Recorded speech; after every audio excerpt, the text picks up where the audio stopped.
What's happening, racing fans? Welcome back to the channel, brought to you in association with betting.co.uk.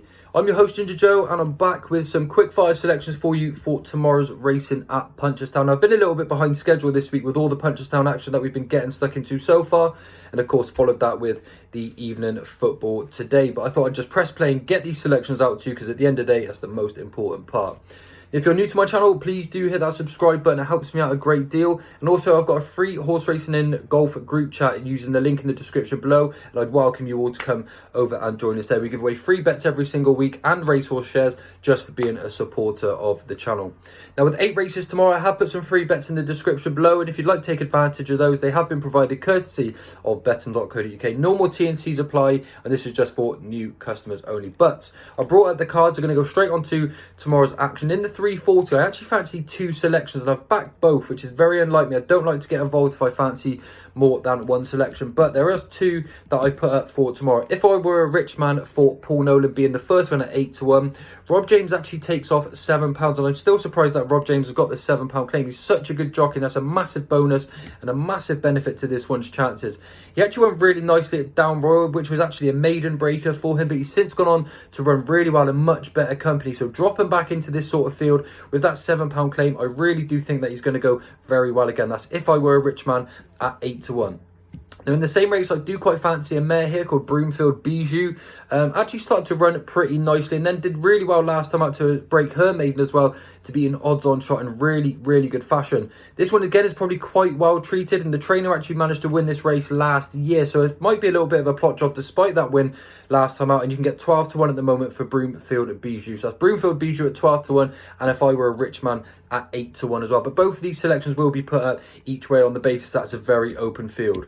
In the 4:15, the handicap chase, I don't really fancy too much. I know Douglas Talkin's going to be quite a solid favourite here in front of Dino Blue. I've just got a few question marks about her in this sort of race, but Douglas Talkin should go close, but I just wouldn't be surprised to see him get caught by one of these Irish horses coming up that home straight. So no bet in the second race. However, in the third race, we move on to the cross country, which is the 4:50.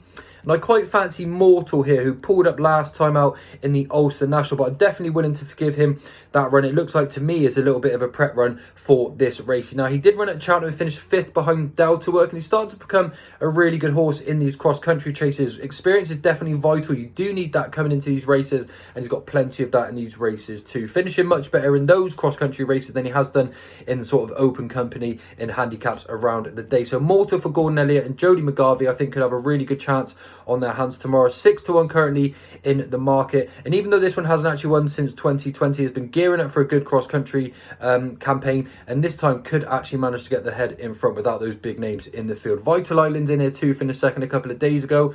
Stealthy Tom, the favourite, is surely going to go very well, but I think Mortal here for Gordon Elliott could be the one to side with in the 4:50. If we take a look at the Stayers Hurdle in the 5:25, now this is exactly what I'm talking about. It's a very open race, and there isn't a standout selection for me. Tia Hooper's got obvious claims here, and of course, as does Classical Dream. And then you've got the likes of Monkfish, who we know is a very good horse on his day, but how much is left in the tank, not too sure. He ran really well last time. It'd be surprising to see if he's got too much more improvement, but again, he does have a very good class angle for these runners. Then you've got Side de Burley, who's trying to make this a very unlikely triple for these Stayers races this year, and that's going to be some achievement as well. So perhaps if I was looking to have a small squeak here, I'd take a look at Ashdale Bob at bigger prices for Jessie Harrington. Pretty decent campaigning with her horses as well, and he has got a little bit to find with a few of these, but at Punchestown, I do think he could fare pretty nicely, potentially a little bit of an each way squeak at 14-1. Not really a race I'm going to get stuck into too much. In the 6 o'clock, we've got the handicap hurdle, and I really like a horse in here called Sir Argus, but perhaps for next year, I'd like to see this one actually go chasing. He takes his chance here in hurdles, and he's a bit of a bad jumper, to be honest, but it's definitely a nice engine in there somewhere, and even though he's carrying a low weight here, I would like to see him jump a fence, but perhaps the horse to side with here is Charles Burns and Philip Burns' horse here, Grosny, who I just think is coming in here, really good course and distance form here at Punchestown, and likely to go well off a pretty handy weight again. Again, they know how to place these horses pretty well, so I think the bet could be Grosny each way at 8-1, but one for the tracker could be Sir Argus. I think he's going to be a really good horse for next year. If We then have a look at the Champion Chase, or the Champion Novice Chase, sorry, shall I say, the 6:35 at Punchestown. And this should be a bit of a demolition job here for Al Fabiolo. I know Dysart Dynamo Samoa take the lineup as well, but Al Fabiolo was absolutely superb in the Arkle. I can't see him getting beaten here. It's 2-7. That's about right, and probably likely to get the job done, but no bet in that race for me.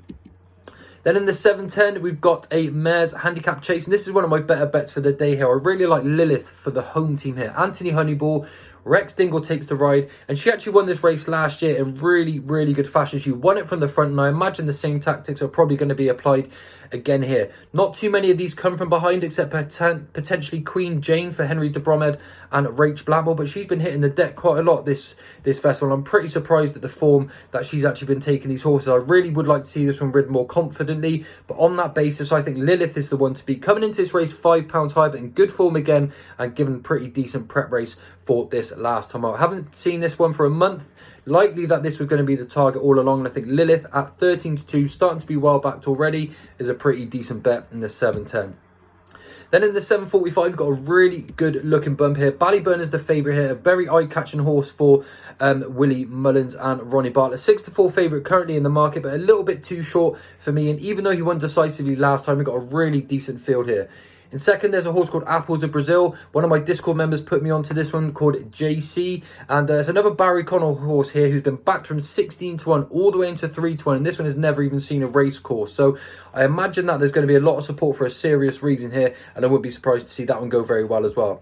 You've then got the likes of Slade Steel. Now, we haven't seen this one for about 150 odd days, but he won really, really nicely last time out, which is quite an interesting horse. You got better days ahead at 13-2. Probably needs to show a little bit more than what we saw at the Cheltenham Festival. So again, it's a very open race and one that I can't necessarily put my finger on, but there is an interesting runner here called Great Universe, who was actually tailed off initially in the race with Ballyburn, almost refused to run, got himself going in the end, closed the distance on the end of the field, and finished 20 lengths behind Ballyburn. But I advise going back and watching that race, because there was a lot to like about that performance. He gave them all a head start, but made significant headway last time coming forward from that race. And then last time out at Clonmel, he took on a walk in the park horse and bolted up in really good fashion, sort of showing the promise that we expected from that previous run.